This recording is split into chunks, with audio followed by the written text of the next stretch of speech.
This is KGW News at Sunrise. We learned very quickly, just as all of you did, that the CDC was updating guidance. State health officials were caught off guard with everyone else when the CDC said you could take masks off if you're vaccinated. Coming up, how Washington State sorted out the confusion. Portland's homeless crisis is another one of our top headlines this morning because the city says it's going to get back to more aggressive sweeps.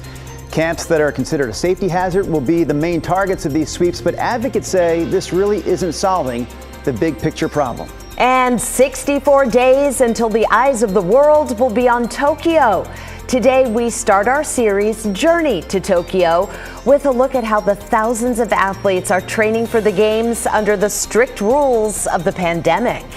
It is a Thursday morning here on Sunrise. Rod, the eyes of the world, well, at least Oregon and Southwest Washington, are on you right now. Let's talk about the forecast. Well, you built me up and then you tore me down. All right, here we go. We have some shower activity, mainly at the coast, and then snow showers again this morning up over the Cascades.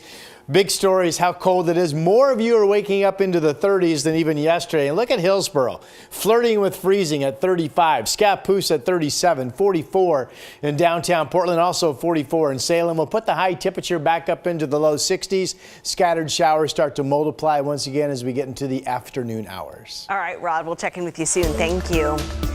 Washington's Secretary of Health criticizing the CDC over the way it rolled out the new mask guidelines. The state says the federal agency gave them no warning those changes were coming. Washington has made good progress getting people the vaccine. As of Wednesday, it has given more than 6.3 million shots. More than 2.8 million people 16 and up are now fully vaccinated. That's 47% of Washington's population. But even with these numbers, there's still confusion with the new mask guidance. Bryant Cloakley joined us live this morning, and state officials had some pretty strong words, Bryant, about the CDC, but they really wanted to clarify this new mask guidance. That's right. Good morning, Nina. And those words were very direct. And the state health secretary wants to remind people that if you're not fully vaccinated or if you're not vaccinated, you're not protected. So you need to keep wearing your mask. Dr. Umair Shah says it's unfortunate that they learned about the new CDC mask guidelines the way that they did. Although the state adopted the guidelines that allow fully vaccinated people to lose the mask in most situations, they say you still need to respect the space you're in. That means that counties and businesses can make their own rules about masking. So if you walk into an establishment and they say, we are requiring you to wear a mask, that you should respect that rule. Health officials want to remind everyone that there's plenty of vaccine to go around. Supply is exceeding demand. We encourage everyone 12 and older to get vaccinated today. That way you can fully enjoy the summer safely and in most places mask-free. And Dr. Shah says that they're going to be coming out with more specific mask guidelines in the coming days. So we'll be updating everyone on that when we get that information. Back to you guys. We certainly will. Thank you, Bryant. For the first time in more than a year now, Oregon high school athletes are able to compete outdoors without wearing a mask. So that is the updated guidance from the Oregon School Activities Association. When it comes to indoor sports, athletes and fans can also ditch their masks if they can prove that they're fully vaccinated. Now, whether the event is indoors or outdoors, social distancing rules still apply for all high school sports, and individual school districts can still require masks if they want to. It'll feel weird since we've all been wearing masks around each other, but it'll feel more natural and we'll be able to breathe easier. Fully vaccinated means someone has received all necessary doses of a vaccine and at least 2 weeks have passed since they got their final dose. All right, let's get to three more things to know about COVID this morning. Number one, Dr. Anthony Fauci says we may need a new COVID shot within the next year. Experts have been trying to figure that out for the last several weeks. They say a booster shot may be needed as soon as 8 to 12 months after your second dose. They're hoping to develop a booster shot that can protect against all new variants. If you got the Pfizer shot, that company is in trials for their booster. Results will come in the next few months. Number two, Washington State University researchers found COVID safety measures at work may influence people's behavior everywhere else. They found that workers at places that had daily health checks were less likely to visit public places if they were feeling sick. Employees were also more likely to wear masks and distance in public if it was required at their job. And number 3, a Colorado doctor found a way to carry proof of your vaccine right on your wrist. This is called the Immuniband. It's been used to get into events across the country, including a concert at Madison Square Garden in New York City. The wristband has a QR code that goes to a password-protected site when it's scanned. And those are your 3 things to know. We're learning more about the shooting on Swan Island Monday that injured 4 people. Police can now confirm the shooting is related to ongoing gang violence. A sergeant says about 60 people were at McDonald's on Swan Island after a funeral for a shooting victim. He said at least 1 rival gang member shot at the group and some people fired back. 4 victims from that group showed up at Legacy Emmanuel Medical Center in North Portland. The crowd followed and fights broke out. Police say some people tried to force their way into the ER and the hospital went into lockdown. Dozens of officers from all over the city swarmed the hospital to calm things down. They're out hunting, looking for more and more and more. And that is, and at vigils. I mean, funerals and vigils should be somewhat sacred, and people should be, allowed to grieve in peace and process that tragedy, and they're not. That is something that we didn't necessarily see in the past, although in the past we had uniform assets in place to work funerals. The victims are expected to survive. As of right now, no arrests have been made. We are on track this year to have the most homicides Portland has ever seen. Police say they can't keep up with it. That's why they're working with the FBI now.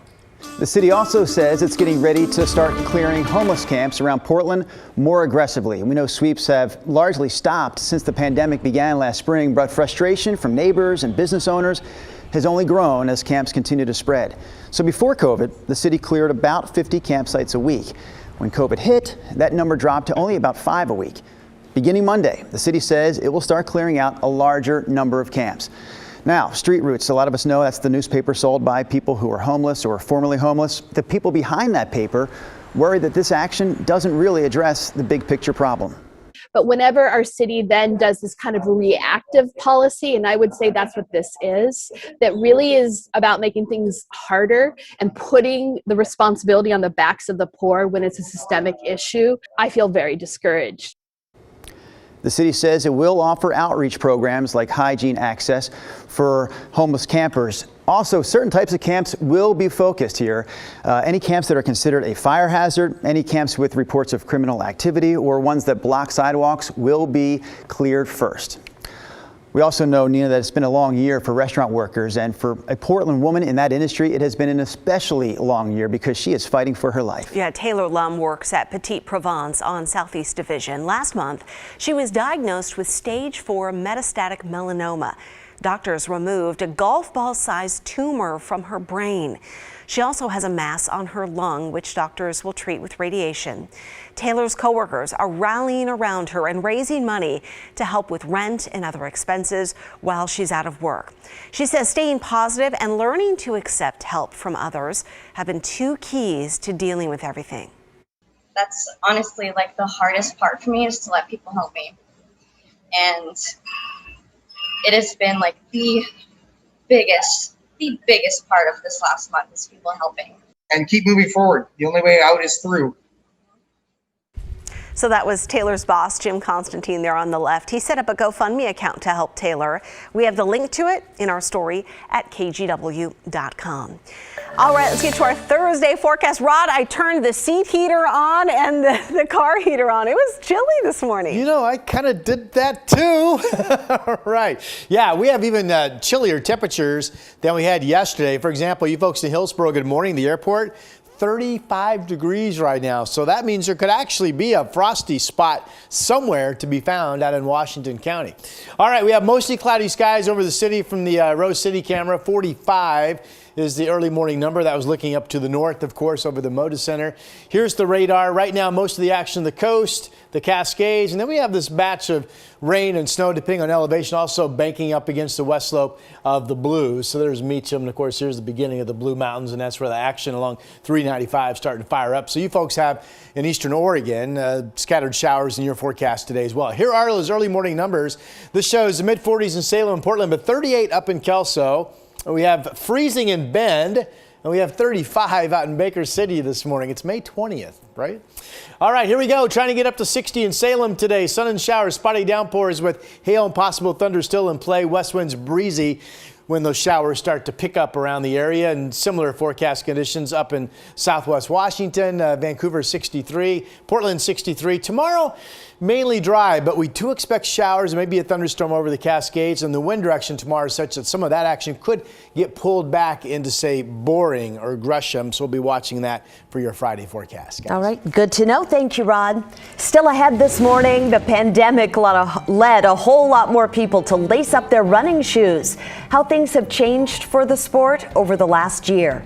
Plus, one of the early conspiracy theories about the COVID vaccine was that the shot contained microchips to track us.